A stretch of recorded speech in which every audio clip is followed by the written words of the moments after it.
The dark Mafia boss left a $0 tip, but the single mom waitress found a secret note under his plate, and what he wrote left her in shock. The man in booth 7 has been leaving $100 tips on $12 meals for 11 months now. And I still don't know his name because he's never once asked for mine or made small talk beyond polite thank yous, delivered in a voice that's deeper than it needs to be, and does things to my stomach I absolutely refuse to acknowledge as attraction. He comes in every Tuesday and Friday at exactly 6:30 in the evening when the dinner rush is winding down and my shift is almost over. Orders the same thing without looking at the menu, black coffee and whatever the special is. And he watches my son color at the corner table with an intensity that should feel creepy, but instead feels protective in a way that makes me simultaneously grateful and deeply suspicious of his motivations. Tonight is no different except for the way his jaw tightens when Ethan starts coughing, that wet, rattling sound that means his asthma is acting up again, despite the medications I can barely afford, even with the mysteriously generous tips that keep appearing on my tables. I'm wiping down the counter and pretending I'm not hyper-aware of the man's attention shifting between my son's labored breathing and the inhaler I keep on the shelf behind the register, and I catch him counting on his fingers like he's tracking something I can't see, doing math that has nothing to do with his bill and everything to do with my son's medication schedule that he somehow knows without ever asking. More coffee. I'm standing at his table before I consciously decide to approach, the pot in my hand more excuse than necessity since his cup is still 3/4 full. And up close I can see the exhaustion in his dark eyes that suggests he sleeps as poorly as I do, for reasons that are probably nothing like mine, but somehow feel connected in ways I don't want to examine too closely. Or, no thank you, I'm fine. His voice is low and carefully controlled, but there's something underneath it that sounds like he's holding back words he thinks I'm not ready to hear. And when his eyes finally meet mine, there's a flicker of something heated that disappears so quickly I might have imagined it, except my pulse is suddenly racing in a way that has nothing to do with carrying coffee pots.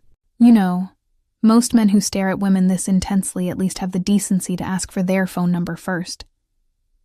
The words come out before I can stop them. Months of wondering about this mysterious regular, finally pushing past my usual professional filter, and I watch his lips twitch into something that's almost a smile before he controls it. I'm not staring at you.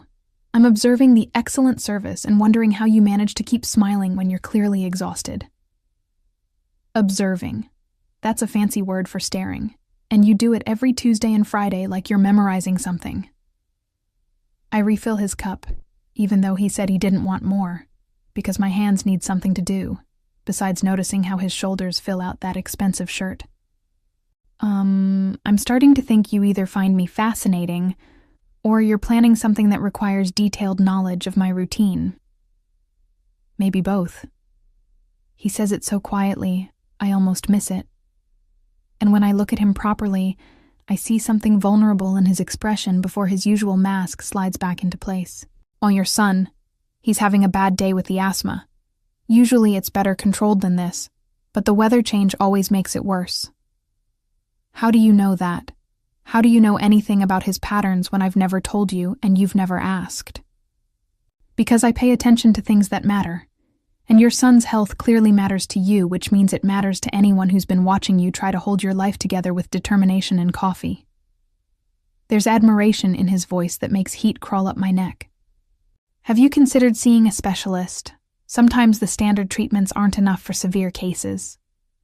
Specialists cost money I don't have even with the generous tips from mysterious customers who apparently think I'm a charity case in need of saving.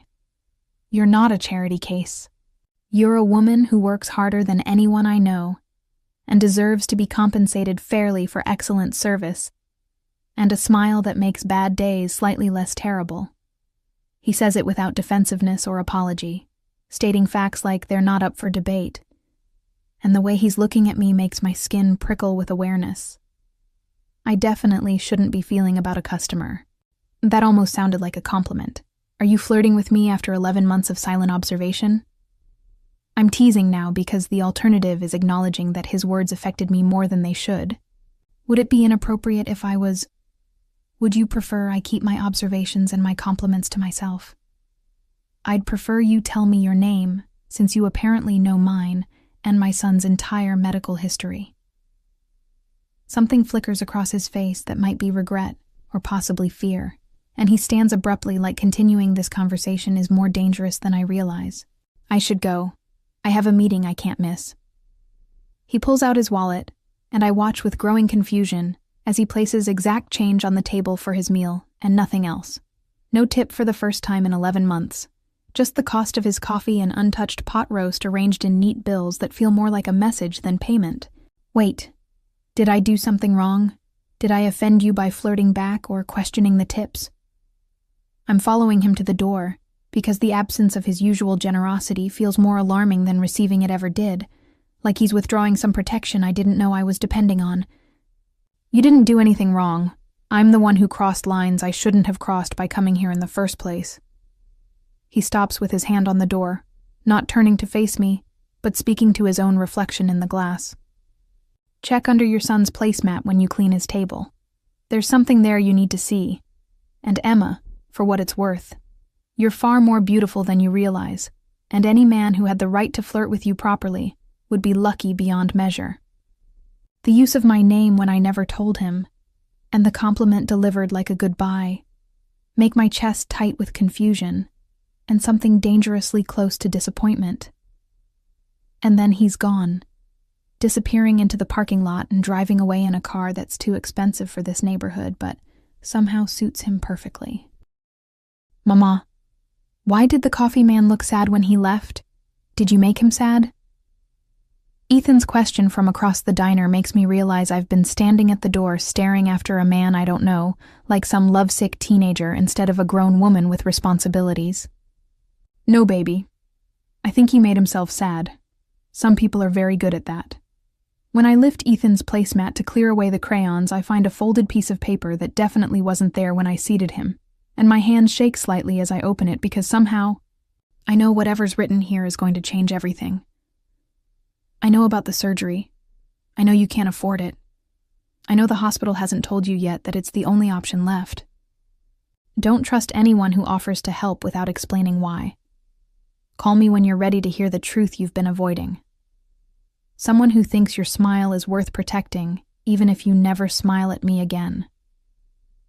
Below the message is a phone number with no name attached. Just 10 digits and a final line that makes my breath catch. P.S. You're right. I have been staring. You're impossible not to look at. The problem is I haven't told anyone about the surgery because the hospital only mentioned it as a possibility during our last visit 2 days ago. Confidential information that's supposed to be private. And this man who's been leaving excessive tips and making me feel noticed in ways I haven't felt since before I became a single mother somehow knows medical details he has no business knowing.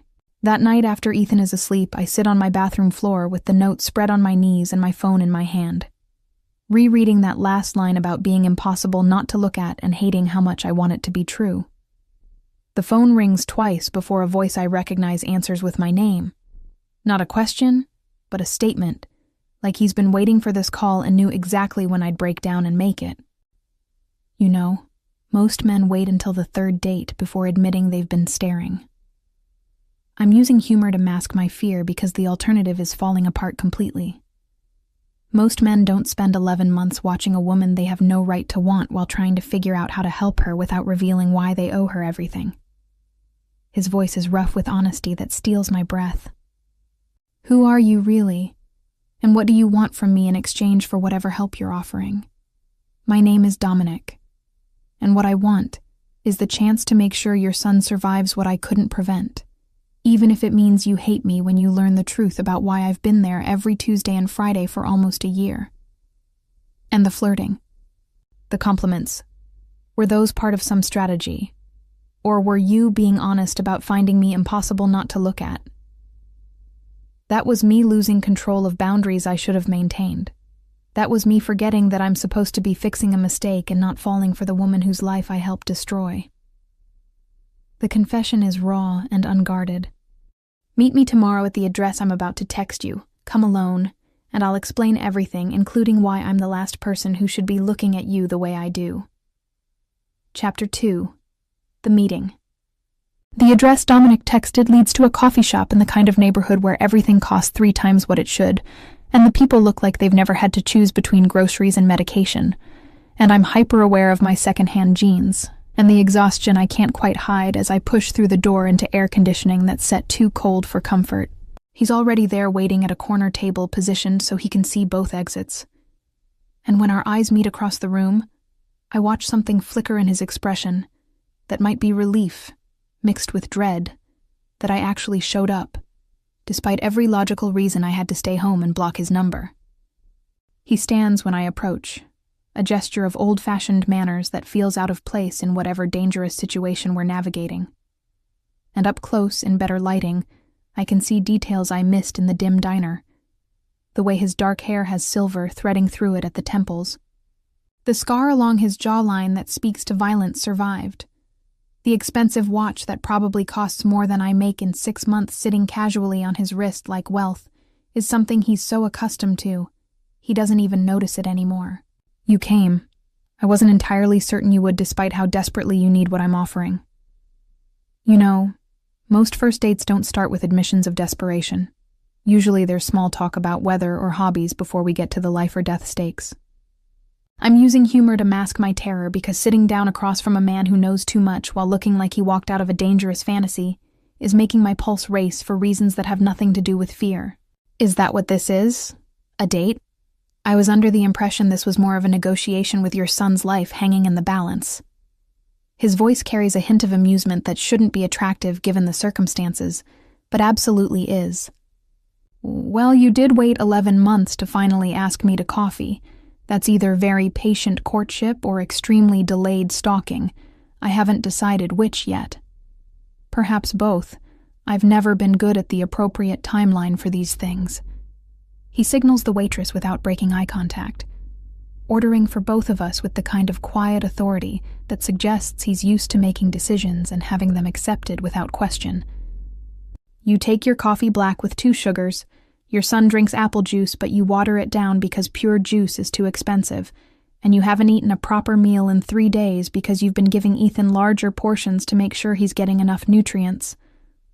The casual recitation of details he shouldn't know makes my skin prickle with awareness that's equal parts alarming and oddly intimate. Like he's been paying the kind of attention most people reserve for things they care about deeply. That's either very observant or genuinely concerning levels of surveillance. I'm leaning toward concerning.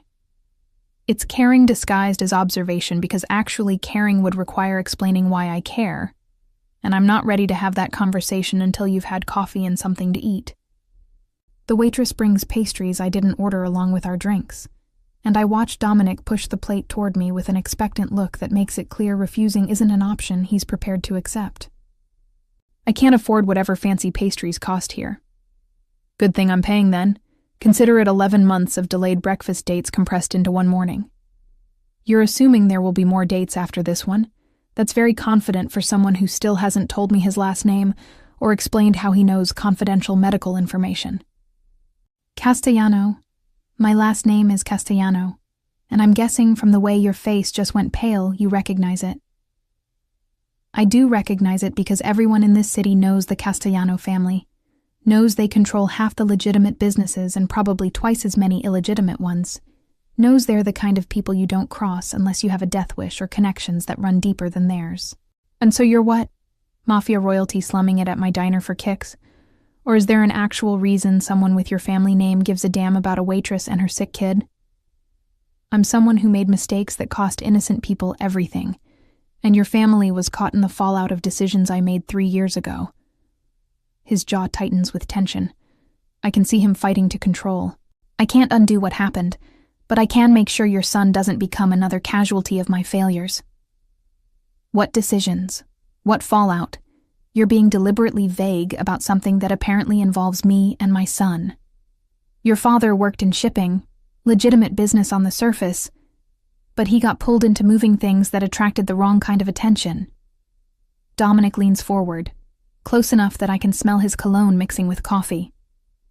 He came to me 3 years ago asking for help getting out, asking for protection for his family, and I gave him advice that I thought would keep everyone safe. My father died in a car accident 3 years ago. What does your advice have to do with that? My voice sounds hollow, even to my own ears, because I'm already connecting dots I don't want to connect. I'm not ready to give you all the details yet, not here in public where anyone could be listening. But I need you to understand that your father's death is why I've been leaving those tips, why I've been watching Ethan so carefully, why I can't seem to stay away even though being near you feels like pressing on a bruise I deserve to feel. You're saying you're responsible somehow, that my father died because of something you did or didn't do. I'm saying the situation is more complicated than simple responsibility, and I need time to explain it properly without you running before you hear the whole truth. His hand moves across the table like he's going to touch mine before he catches himself. What I can tell you right now is that Ethan needs surgery within the next 6 weeks, or his lungs will deteriorate past the point where intervention is possible. I know this because I've had specialists reviewing his medical records since his last emergency room visit. That's illegal. Accessing medical records without consent is a federal crime. So is half of what I do for a living. But we're not here to discuss my moral flexibility.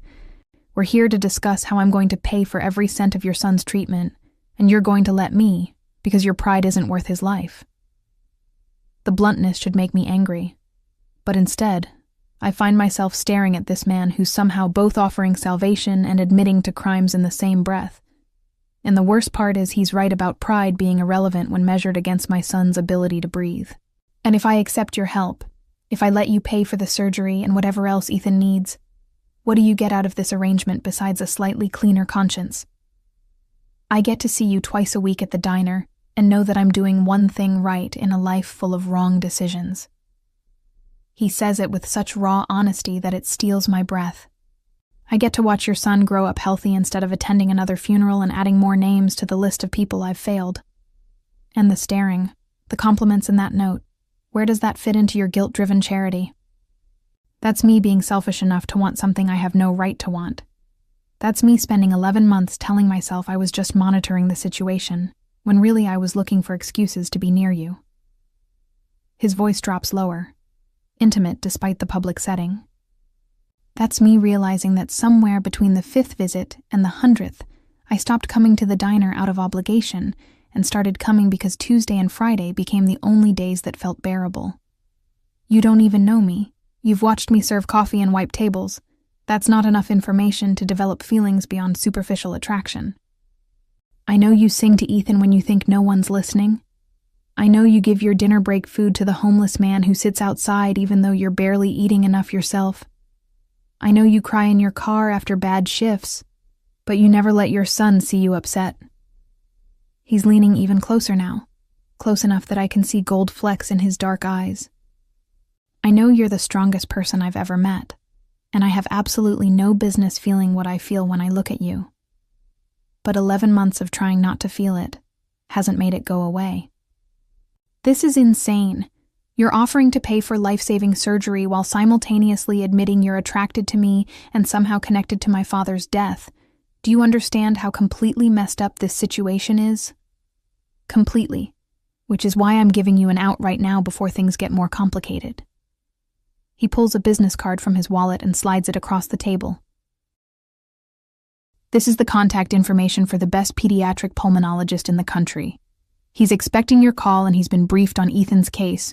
He'll schedule the surgery and send all bills to me. You never have to see me again if that's what you want. And if I do want to see you again, what then? Do we pretend you're not connected to something terrible in my past and just date like normal people?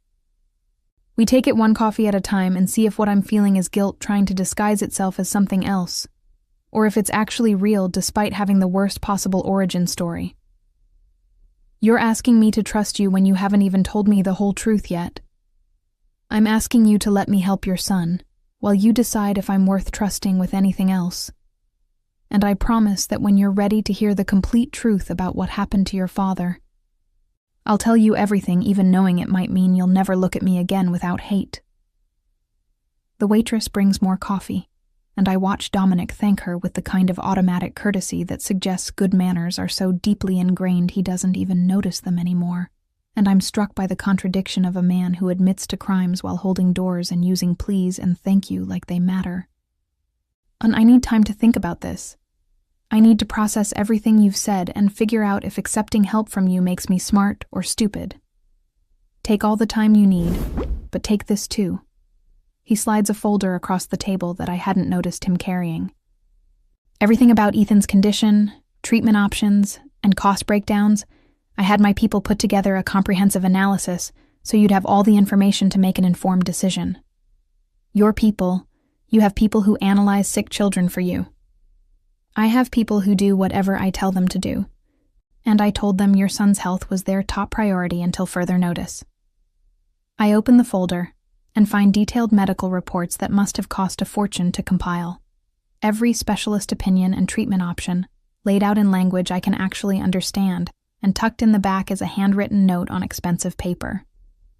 And I know I have no right to ask for anything from you, but if you'll let me, I'd like to keep showing up at the diner on Tuesdays and Fridays. Not for forgiveness or gratitude, just for the chance to see you smile at someone else's table and know that I'm helping make that smile possible. D, you wrote this before our meeting, before you knew if I'd even show up. I wrote it hoping you'd show up, but prepared for the possibility that you wouldn't. Hope has become a dangerous habit where you're concerned. I should walk away. Should take the medical information and block his number and accept the help without accepting whatever complicated feelings he's offering alongside it. But instead, I find myself asking the question I'm most afraid to hear answered. Ian, when you look at me, when you say you can't stay away, is that guilt talking, or is there actually something real underneath all this mess? I started coming to the diner because of guilt. I kept coming because Tuesday nights began to feel like the only honest thing in my life. He finally lets his hand cover mine on the table, skin warm and touch gentle. And somewhere around month 6, I realized I was in serious trouble because I wasn't just trying to fix a mistake anymore. I was falling for a woman I had no business even talking to. The touch sends electricity through my entire body. And the worst part is, I don't pull away even though I should.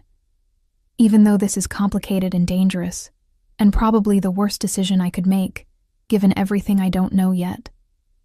I'll call the doctor. I'll let you help Ethan because I'm not proud enough to let him suffer when there's a solution. My voice is steady despite my racing pulse. But I need the complete truth about my father before this goes any further between us. I need to know what you did or didn't do before I can figure out if what I'm feeling is gratitude or something more dangerous. Fair enough. When you're ready to hear it, I'll tell you everything. Chapter 3. The surgery Dr. Harrison turns out to be exactly as prestigious as Dominic promised. All Ivy League credentials and an office that looks more like a luxury hotel than a medical facility. And when he examines Ethan with gentle hands and kind eyes, I feel the first real hope I've had in months that my son might actually get better instead of just managing symptoms that keep getting worse.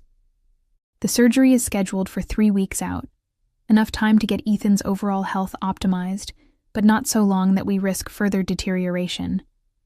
And when Dr. Harrison casually mentions that all costs have been handled, and I shouldn't worry about billing, I have to excuse myself to cry in the bathroom because the relief is so overwhelming it physically hurts. Dominic shows up at the diner that Friday like he promised, sliding into booth 7 at exactly 6:30 with the kind of punctuality that suggests he's been counting down minutes until he could see me again. And when our eyes meet across the room, I see something in his expression that looks dangerously close to longing before he controls it into his usual careful neutrality. Dr. Harrison says Ethan's a good candidate for the surgery, says his lungs should heal significantly if we can reduce the chronic inflammation. I'm pouring his coffee without being asked, because muscle memory has taken over where coherent thought fails. I know. He called me with an update yesterday. I hope that's not overstepping, but I asked him to keep me informed. You're paying for everything. I think that gives you the right to updates. I slide into the seat across from him even though I should be working, suddenly needing to have this conversation without the barrier of professional distance. Thank you. I know I haven't said it properly yet, but thank you for giving my son a chance at a normal life. You don't need to thank me. I'm doing what I should have done 3 years ago when I still had the chance to prevent all of this. His hand moves toward mine on the table before he catches himself. That familiar, almost touch that's becoming a pattern between us. Tell me about him. About my father and what happened. I need to know before the surgery because I can't have this hanging over us when Ethan needs me focused. Emma, we're in public, and this conversation isn't one you want to have where people can overhear. Then take me somewhere private. Your car, your office, wherever you feel safe telling me the truth about why you've been haunting my diner for almost a year. He studies me for a long moment like he's weighing the wisdom of what I'm asking against the consequences of refusal, and then he's standing and throwing bills on the table that more than cover my entire shift's tips. Need come with me. We'll go somewhere we can talk properly without interruption.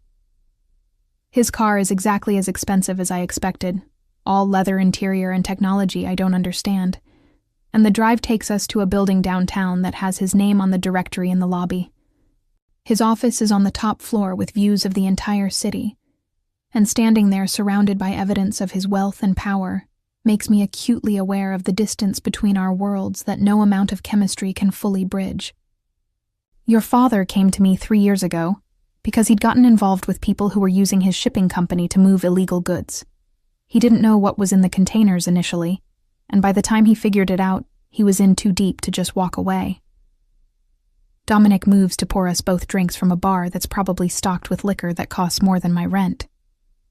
He was terrified for your safety and your mother's, terrified that the people he was working for would use his family as leverage to ensure his continued cooperation. So he came to you for help. Why you specifically?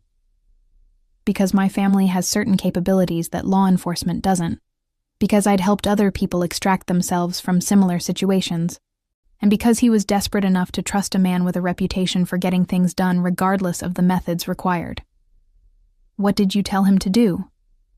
I told him to take a business trip, to make it look legitimate and routine, and while he was gone, I'd handle the people who were using him. Dominic's jaw clenches with tension. I can see him fighting. And I told him it would take 3 days maximum, and then he could come home to his family safe and free from any obligations to the people who'd been exploiting him. But something went wrong. Everything went wrong. The people I was dealing with were more connected than my intelligence suggested, and they figured out what your father and I were planning before I could execute the solution. His voice has gone rough with emotion. He's barely containing. He was supposed to be on a plane to a safe location. Instead, his car was run off the road 20 miles from the airport in what police ruled an accident, but we both know was an execution designed to send a message about what happens to people who try to leave. The room feels too small suddenly, all the oxygen being consumed by the weight of what he's telling me, and I find myself gripping the back of a chair because my legs don't feel steady enough to support me without help.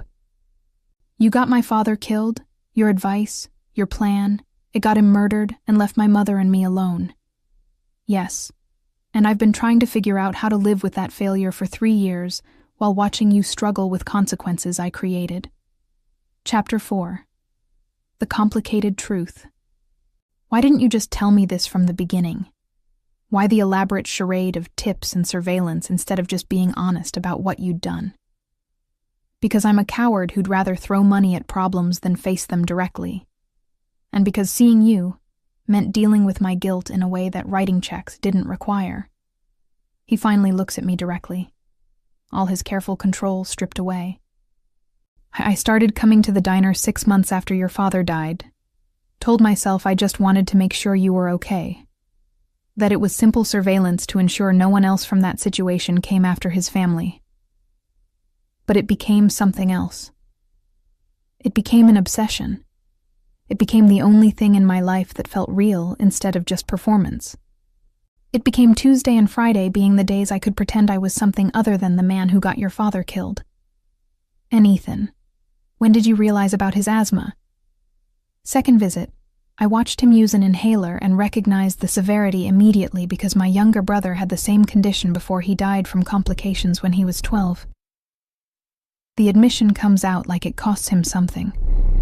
Or that's when the tips started getting excessive. That's when I began really paying attention to his patterns and medication schedules, because I couldn't save my brother, but I could damn sure make sure your son didn't become another child who died from something preventable. The revelation about his brother reframes everything, adding layers to his motivation that I hadn't considered. and suddenly the intensity of his focus on Ethan makes sense in ways that go beyond simple guilt. You're trying to save him because you couldn't save your brother. This isn't just about my father. It's about your own loss. Both. It's about failing your father and watching my brother suffocate slowly, despite having all the money in the world to throw at the problem. It's about being 12 years old and useless when the person you loved most needed you to fix something you couldn't fix. Dominic, I don't know how to process all of this. I don't know how to be angry at you for my father while also being grateful you're saving my son, while also feeling whatever this is between us that keeps getting stronger despite every reason it shouldn't exist. Then don't process it yet. Focus on Ethan's surgery and recovery. And after he's healthy, we'll figure out if I'm someone you can stand to have in your life, or if the best thing I can do is pay for everything and disappear. What if I don't want you to disappear? What if the truth makes this more complicated but doesn't make me hate you the way you clearly think I should? Then you're either incredibly forgiving or making terrible decisions about who deserves your time. He moves closer finally, close enough to touch but still maintaining that careful distance. Your father's death wasn't intentional. I didn't order it or want it, but my plan failing means I'm responsible regardless of intent.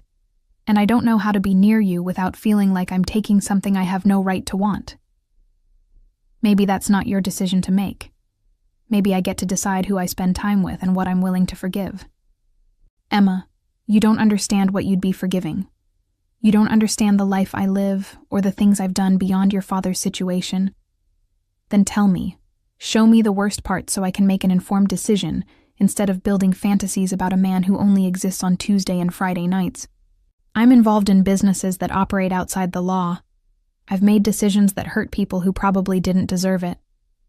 I've used violence when other solutions failed, and I've never particularly lost sleep over any of it until I met you. He's trying to scare me away with honesty. I'm not a good man. I'm someone who occasionally does good things to balance out the terrible ones, and getting involved with me would mean accepting that darkness as part of the package. What if I'm tired of good men who can't help when things get difficult? What if I'd rather have someone dangerous who actually shows up when it matters? The words are out before I can stop them, revealing more than I intended about how his presence has affected me over 11 months of careful observation and excessive tips. 1, you don't mean that. You're grateful and confused, and I'm taking advantage by being here when you're vulnerable. Stop telling me what I mean. I'm a grown woman who survived 3 years alone, and I'm capable of knowing the difference between gratitude and actual attraction. I close the distance between us finally, tired of almost touches and careful space. I'm attracted to you. I've been attracted to you since month 3 when you smiled at something Ethan said, and I realized you were actually listening instead of just observing, and finding out you're connected to my father's death doesn't erase that, even though it probably should. This is a terrible idea. Most of my best decisions have been terrible ideas. At least this one comes with good coffee and life-saving medical intervention. His laugh is surprised and genuine, and then his hand is finally cupping my face with the gentleness I've been craving since that first almost touch weeks ago. When Ethan's recovered, and you've had time to really think about what being with me means, ask me again, and I'll give you a better answer than the one I should give you right now. And what answer should you give me right now? That you deserve better than someone who spent 11 months falling for you while being too much of a coward to be honest about why I was there in the first place. Chapter 5. The Longest Night. Surgery day arrives with the kind of terrifying clarity that makes every moment feel simultaneously too fast and unbearably slow. And I'm sitting in a waiting room that's too quiet and too clean, while my son is somewhere behind sterile doors, having his chest opened so doctors can fix damage that accumulated over years of struggling to breathe. Dominic shows up 20 minutes after they take Ethan back, even though I didn't tell him the exact time, just mentioned it was today during our last conversation. And the fact that he somehow knew when to appear and chose to be here anyway makes something crack in my chest that I've been trying to keep carefully protected. You didn't have to come. I know you're busy, and this isn't your responsibility beyond paying the bills. I don't look at him when I say it, because if I see concern in his eyes, I'm going to completely fall apart. And I need to hold it together until I know Ethan is safe.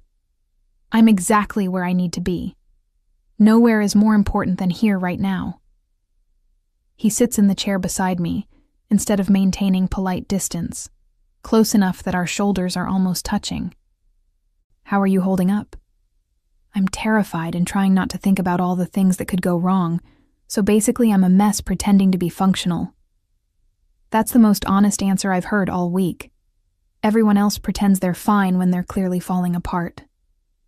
His hand finds mine between our chairs, fingers threading through with a gentleness that contradicts everything I know about his capacity for violence.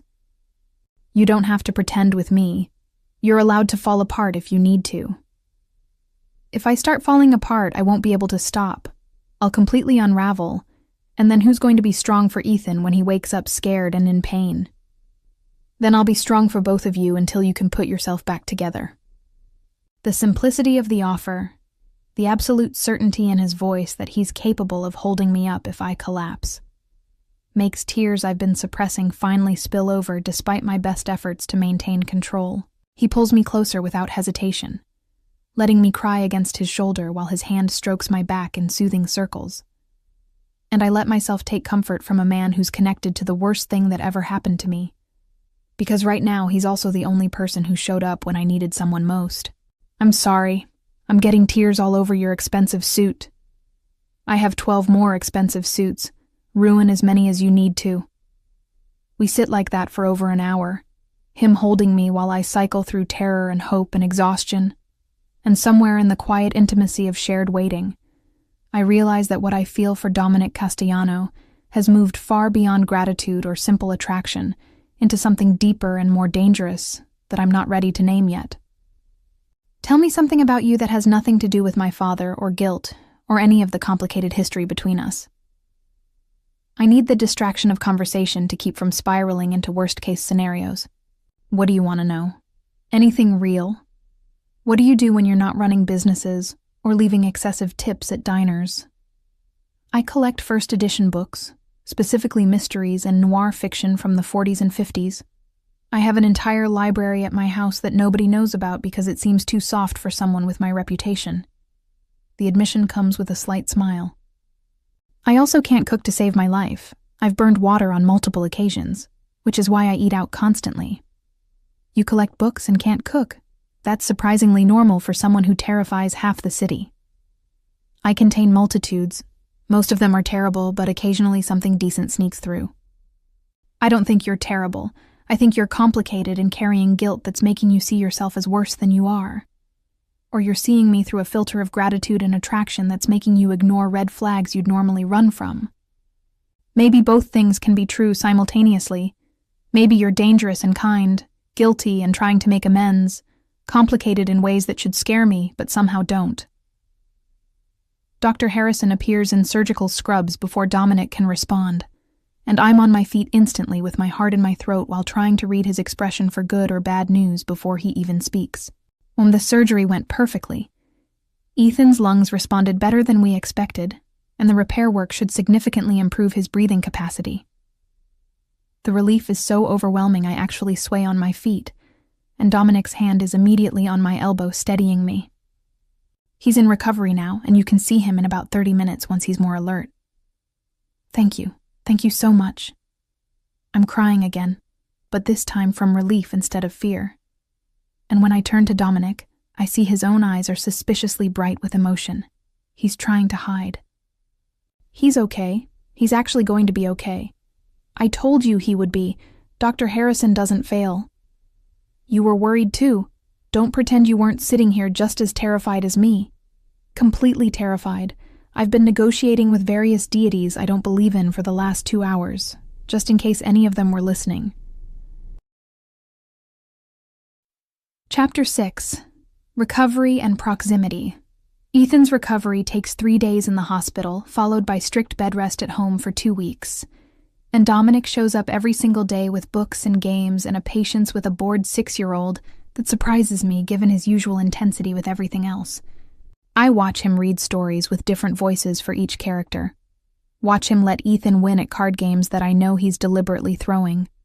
Watch him be gentle and kind in ways that make it harder to remember why letting him into our lives is probably a terrible decision. You're good with him. I didn't expect that given your usual terrifying demeanor. I'm leaning against the doorframe of Ethan's room, watching them build an elaborate pillow fort that's probably going to collapse the moment Ethan tries to crawl inside. Kids don't scare me. Adults with agendas and ulterior motives scare me. Kids just want to build forts and hear stories. He's getting attached to you, asking when you're coming back whenever you leave. Is that a problem? Should I be maintaining more distance? He looks genuinely concerned, like the idea of hurting Ethan through his presence is something he hasn't fully considered. I don't know. I'm trying to figure out if you're a permanent fixture in our lives or a temporary one, because if this is temporary, then we need to start pulling back before he gets too attached. What do you want me to be? Forget what's smart or safe or any of the logical reasons this is complicated. What do you actually want? I want you to keep showing up. I want Tuesday and Friday to stay special. I want to see if what we have is real or just crisis bonding over my son's medical emergency. Then I'll keep showing up until you tell me to stop. He stands and moves closer, close enough that I have to tilt my head back to maintain eye contact, and the awareness that's been building between us for months finally reaches a breaking point that demands acknowledgement. Emma, I need you to understand something before we go any further down this path. His voice has gone low and serious. I'm falling in love with you. Have been falling since month 6 when you laughed at something ridiculous Ethan said and your whole face lit up. And it's selfish and wrong given everything between us, but I can't keep pretending it's just guilt or responsibility anymore. That's either the most romantic or most manipulative confession I've ever heard, and I can't decide which. Probably both. I've never been good at separating my feelings from my agendas. What if I'm falling too? What if watching you with my son and seeing how hard you're trying to make amends is making it impossible to maintain the distance I should be keeping? Then we're both making terrible decisions and we should probably stop before someone gets hurt. Or we acknowledge that life is short and complicated, and sometimes the right person shows up in the wrong way. I close the final distance between us, tired of almost and nearly, and the careful space we've been maintaining. And when I kiss him, it's with months of suppressed want and complicated feelings that don't fit neatly into categories of appropriate or smart. He responds immediately, hands coming up to frame my face while kissing me back with an intensity that suggests he's been holding back just as much as I have. And when we finally break apart, we're both breathing hard and staring at each other like we've crossed a line we can never uncross. That was either the best or worst decision you've ever made. I'm leaning toward best. Ask me again in 6 months when we've figured out if this is real or just very convincing chemistry. Mama, is Dominic your boyfriend now? Because Tommy at school says people only kiss like that in movies when they're boyfriend and girlfriend. Ethan's voice from across the room makes us spring apart like guilty teenagers. And when I turn, I find my son watching us with interested curiosity rather than upset. We're still figuring that out, buddy. I think he should be your boyfriend. He's nice, and he brings good presents, and he doesn't get mad when I beat him at cards. Those are excellent boyfriend qualifications. Dominic's voice is amused. And when I look at him, I see the careful vulnerability in his expression that suggests Ethan's opinion matters more than he's admitting. Yeah, okay, but if you're going to be Mama's boyfriend, you have to promise to keep reading stories with the funny voices. I can absolutely promise that. Later, after Ethan is asleep and Dominic is preparing to leave, we stand at my apartment door in the kind of charged silence that's become familiar over the last few weeks of growing proximity and complicated feelings. So we're doing this. We're actually attempting a relationship despite all the logical reasons it's a terrible idea. Apparently so, unless you've changed your mind in the last 4 hours. I haven't changed my mind. I'm terrified and probably making a huge mistake, but I haven't changed my mind. I reach up to touch his face, fingers tracing the scar along his jaw. Just promise me that when things get difficult, you'll talk to me instead of making decisions about what I can handle without asking. I promise to try. Old habits are hard to break, but I'll make a genuine effort. He turns his head to press a kiss to my palm. And Emma, thank you for giving me a chance I absolutely don't deserve. Thank me by proving you're worth the risk. Chapter 7. The threat returns. 3 weeks into Ethan's recovery, and 2 weeks into whatever this thing with Dominic is that we're carefully not labeling beyond boyfriend, despite the fact that he's essentially moved half his life into my small apartment. I come home from a grocery run to find him standing in my living room with an expression that makes my blood run cold before he even speaks. His phone is in his hand, and there are 3 men I don't recognize positioned at various points around my apartment, like they're guarding against something. And the careful way Dominic looks at me when I enter suggests whatever he's about to say is going to shatter the fragile peace we've been building over the last month. Man, Emma, I need you to stay calm and listen to everything I'm about to tell you before you react. Can you do that for me? His voice is controlled in that particular way that means he's barely holding on to his own composure. And I set down the groceries with shaking hands because whatever requires this level of security and careful tone is nothing good. Well, where's Ethan? Please tell me he's safe before you say anything else. He's at my house with Marco and a full security detail. I had them pick him up from school an hour ago using the authorization you gave me for emergencies. He moves closer but doesn't touch me, maintaining space like he's giving me room to process. He's completely safe and doesn't know anything is wrong. Marco is letting him play video games and eat ice cream. As far as Ethan knows, this is just a fun afternoon at Uncle Dominic's house. Why does my son need a security detail? What happened that requires armed guards in my apartment and you looking like someone just declared war? Because someone from your father's old situation found out you're connected to me now, found out that I'm the one who tried to help your father and failed, and they've decided that hurting you and Ethan would be an effective way to send a message about what happens to people who interfere in their business. The words are delivered with brutal efficiency, no softening or cushioning the blow. My father died 3 years ago. Why would anyone care now about something that happened that long ago? Because the people he was forced to work with are still active, and they've been consolidating power, eliminating loose ends, and anyone who might have information about their operations. Dominic's jaw clenches with visible tension. Your father knew details about routes and contacts that could still damage their business if that information reached the wrong people, and they're concerned that he might have shared those details with his family before he died. He didn't tell me anything. I didn't even know he was involved in anything illegal until you told me a few weeks ago. I know that, and you know that. But they don't believe in taking chances with potential witnesses, which means they see you and Ethan as problems that need to be permanently resolved.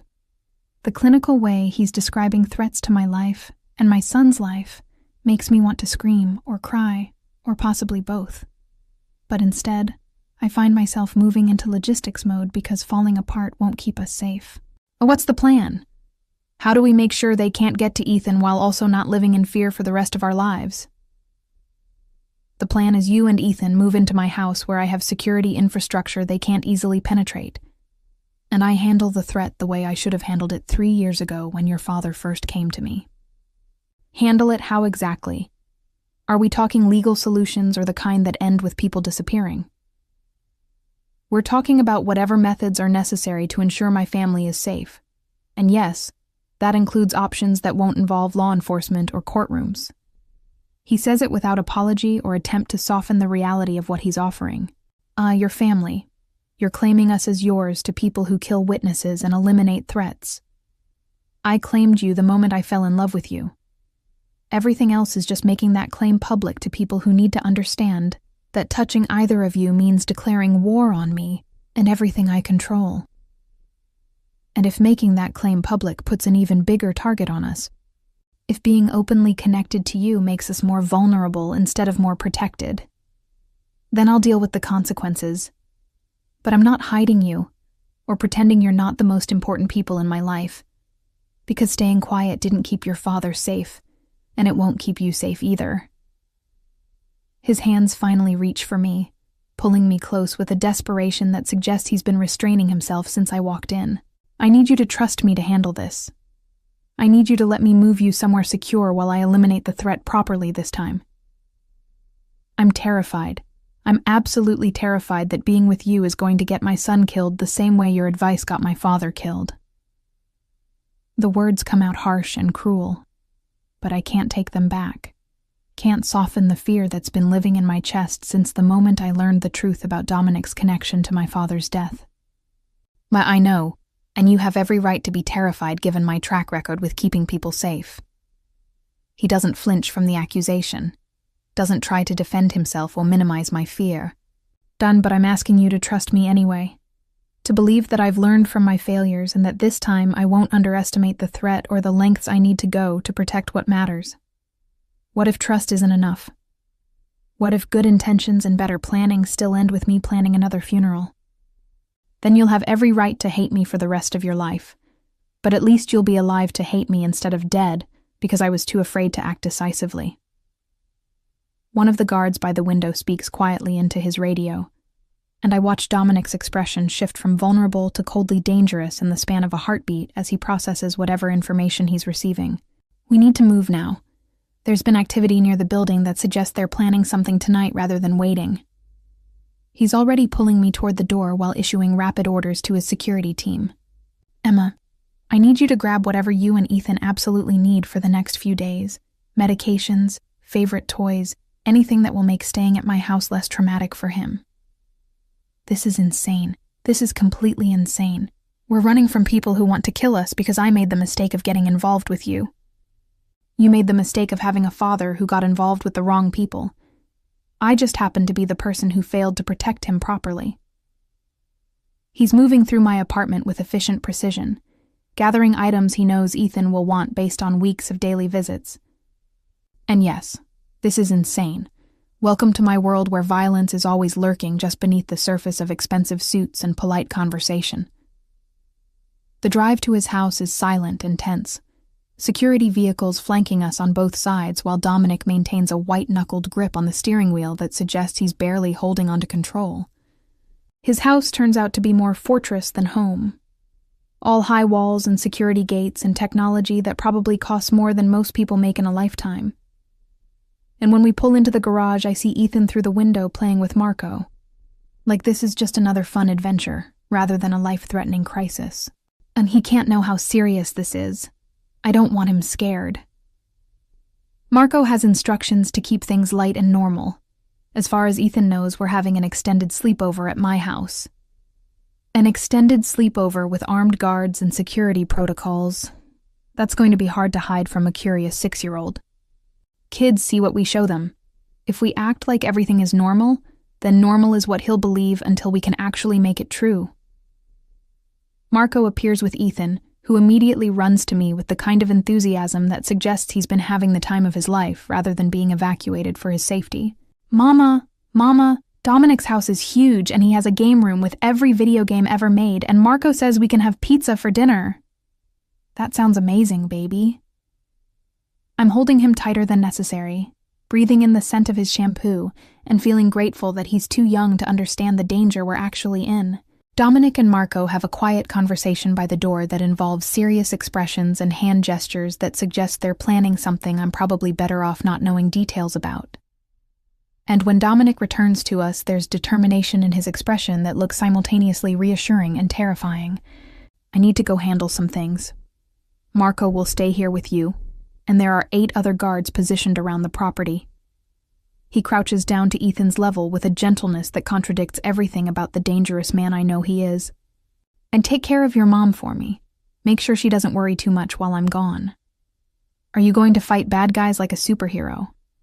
Something like that, but hopefully with less property damage and better planning. He ruffles Ethan's hair before standing and pulling me aside for a private conversation. And I'll be back before morning. Don't leave the house for any reason. Don't open doors for anyone except me or Marco.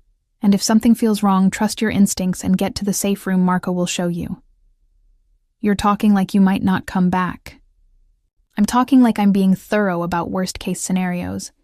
But I have every intention of coming back because I'm not leaving you to raise Ethan alone. He kisses me hard and desperate, like he's trying to convey everything he might not get the chance to say if things go wrong. I love you. I know it's too soon and probably manipulative to say it when I'm walking into danger. But I need you to know that everything I'm doing tonight is because I love you and our son more than I've ever loved anything. Our son, you just called him our son. He feels like mine even though I have no legal or biological claim. Is that okay? Or am I overstepping? It's okay. It's more than okay. I'm crying now despite my best efforts to stay strong.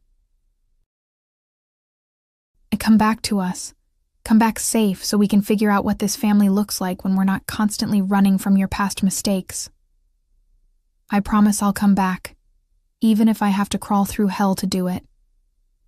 Then he's gone, leaving me in a fortress with armed guards and a 6-year-old who thinks this is all just an exciting adventure. And I'm left trying to figure out how to pray for the safety of a man who's probably doing terrible things to ensure my son and I survive the night. Chapter 8. The Final Truth. Dominic returns at 4 a.m. looking exhausted and slightly bloodied but alive, and the relief that floods through me when I see him walk through the door is so overwhelming, I actually forget to be angry about the blood on his shirt or the split knuckles that suggest whatever he did tonight involved direct violence rather than strategic delegation. He finds me in the living room where I've been alternating between pacing and sitting frozen with anxiety for the last 6 hours. And when our eyes meet, I see something in his expression that looks like relief, mixed with the weight of whatever he had to do to ensure our safety. It's done. The threat is eliminated, and you don't need to know the details beyond the fact that the people who wanted to hurt you and Ethan are no longer capable of hurting anyone. Are you okay? You're bleeding, and you look like you've been through hell. I'm moving toward him before I consciously decide to close the distance, hands reaching to examine injuries he's trying to minimize. I'm fine. This is nothing compared to what could have happened if I'd waited or tried to handle it diplomatically. He lets me fuss over him for a moment before catching my hands in his. Emma, I need to tell you something about your father. The complete truth I've been avoiding because it makes everything more complicated than the version I gave you before. What truth? What else could there possibly be beyond you giving him advice that got him killed? Your father's trip. The business trip he was supposed to take while I handled the threat. It wasn't just advice I gave him. It was a direct order from me. His voice is rough with emotion. He's barely containing. He worked for me. Not directly in the criminal side of my business, but in one of my legitimate shipping companies. And when I found out the people using his routes, I'm the one who told him he had to go. Had to make it look like a normal business trip while I cleaned up the situation. You're saying my father worked for you, that he wasn't just asking for help, but following orders from his employer. Yes. And if I'd known how connected the people using him were, if I'd understood the level of danger properly, I would have handled it differently. Would have gotten him and your family into witness protection instead of trying to solve it quietly.